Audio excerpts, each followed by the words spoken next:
Jā, nu ko, dubls 2.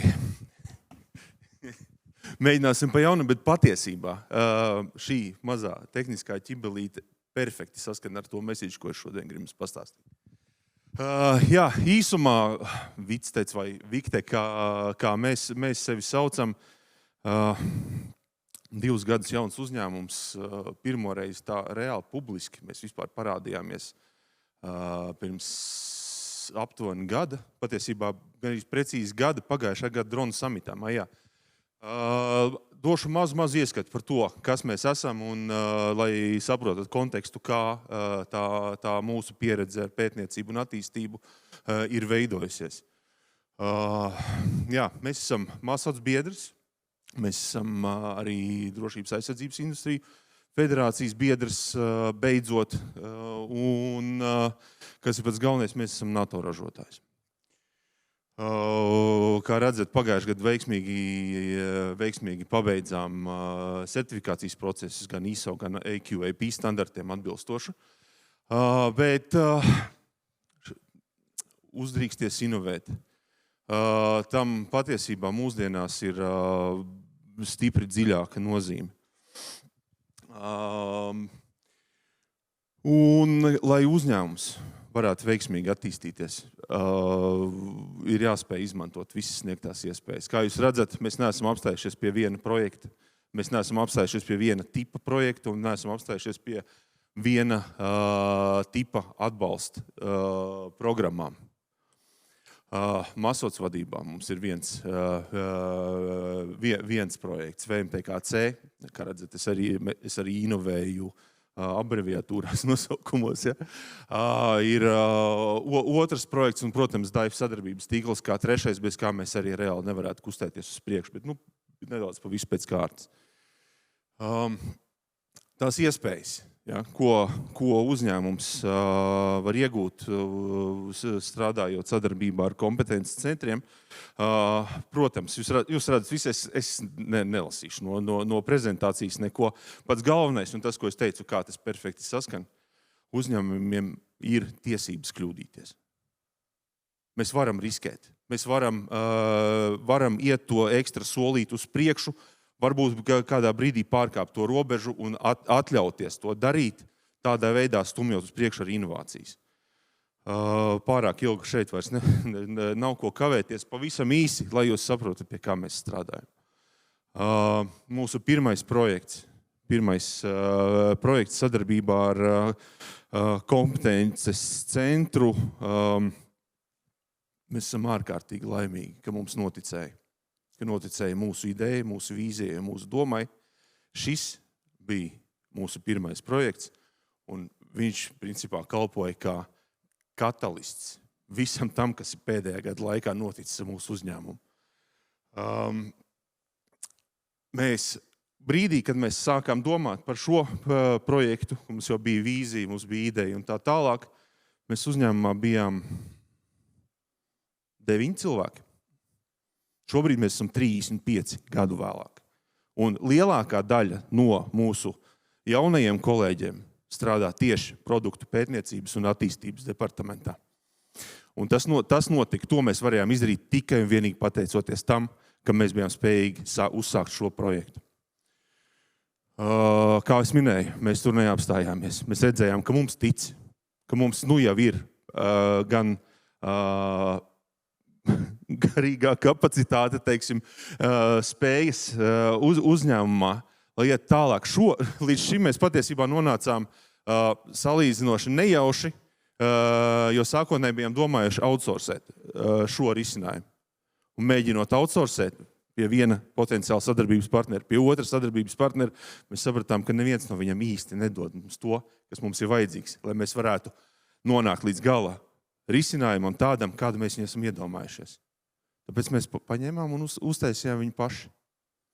Mums bija cilvēki, mums bija spējas, galu galā arī RTU mācību spēki ir mūsu sastāvā un ļoti veiksmīgi virzāmies uz priekšu ar šo. Jūs noteikti redzat vairākus atslēgas vārdu šeit, kas ir jūras droni. Jā, mēs jau šobrīd nebaidīšos šo vārdu, esam Ziemeļa Eiropas vadošais jūras dronu ražotājs un izstrādātājs. Pateicoties šiem te projektiem. Un, protams, lai mēs par tādiem kļūtu, mēs nevienā brīdī nebūtu varējuši iztikt bez sadarbības tīkliem. Un DAIF mums ir bijis vienkārši fenomenāls partneris, fenomenāls plecs atbalsts tieši mūsu spēju nešanā ārpasaulē. Mēs ļoti veiksmīgi uzsākām sadarbību šajā virzienā pagājušajā gadā DSEI izstādē Londonā, kur mēs arī pa Temzu blēņojāmies ar mūsu jūras dronu. Tā kā veiksmīgi prezentējām visai pasaulē mūsu izstrādājumu. Un šogad ar lielu nepacietību, protams, arī gaidām pēc mēneša Parīzē Eurosatory izstādi, kur mēs arī kopā ar DAIF kopīgā standā eksponēsim mūsu jaunākos risinājumus. Kāpēc es kā trešo atstāju tieši mūsu sadarbību ar DAIFu, ir šis.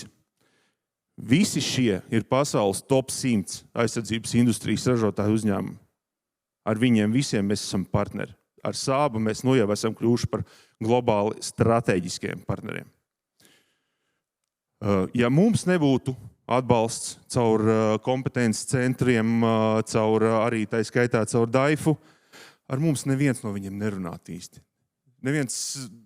Viņiem ir simtiem tūkstošiem pieprasījumu katru mēnesi no inovatoriem, no sapņotājiem un tā tālāk. Hei, vai mēs esam gatavi ar jums strādāt? Kāpēc?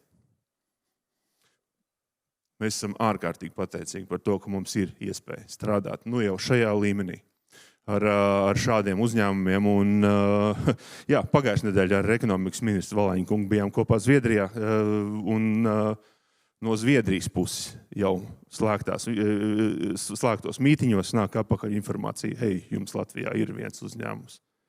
Mēs uz viņu ļoti skatāmies. Tas tā, lai jūs īsumā saprastu, bez slavas dziesmām, bez nekā, vienkārši tas ir iespējams. Uzdrošināties, inovēt nav tikai slogans, nav tikai aicinājums. Ko es minēju iepriekš par tiesībām kļūdīties. Mūsu miera prēmijas dibinātājs ļoti forši pateica kādreiz. No 1000 idejām viena nostrādās, es būšu apmierināts. Es jūs varu visus iepriecināt. Latvija kā inovāciju, jau gribētos teikt, liela centrs, ir spējīgs daudz produktīvāk strādāt. Par no 1001 mēs varam paši pēc sevis pateikt, ka mums reāli nostrādā 10 no 1. Un tas viss ir saistīts ar to, kādi cilvēki mums Latvijā ir. Un tas, ko es jums gribu pateikt, pats galvenais, visu laiku mēs runājam par to, uzdrīksties inovēt, mēģini inovēt. Draugi, mēs esam spiesti inovēt. Dzīvojot tādos laikos, kādos mēs šobrīd dzīvojam, un te nav runa tikai par mums aizsardzības industrijas uzņēmumiem. Ir runa par to, ka principā jebkura nozare, jebkura industrija, kā sniega bumba veļās vienā virzienā.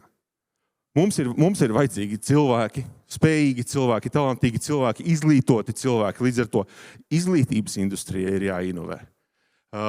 Valsts pārvaldei ir jāinovē, kā mēs varam saīsināt ceļu no idejas līdz prototipam un līdz gala produktam. Veselības nozare tāpat jāinovē, kā mēs varam ilgāk strādāt, būt veselīgāki, ilgāku laiku pavadīt darbā, būt liederīgāki. Un visas pārējās es varētu turpināt. Mēs visi esam vienā grozā un mēs esam pārāk maziņš pīļu diķīts, lai sēdētu katrs savā stūrī. Un noslēgumā maziņš domu grauds. Kas ir inovācija? Inovācija nav tikai ideja.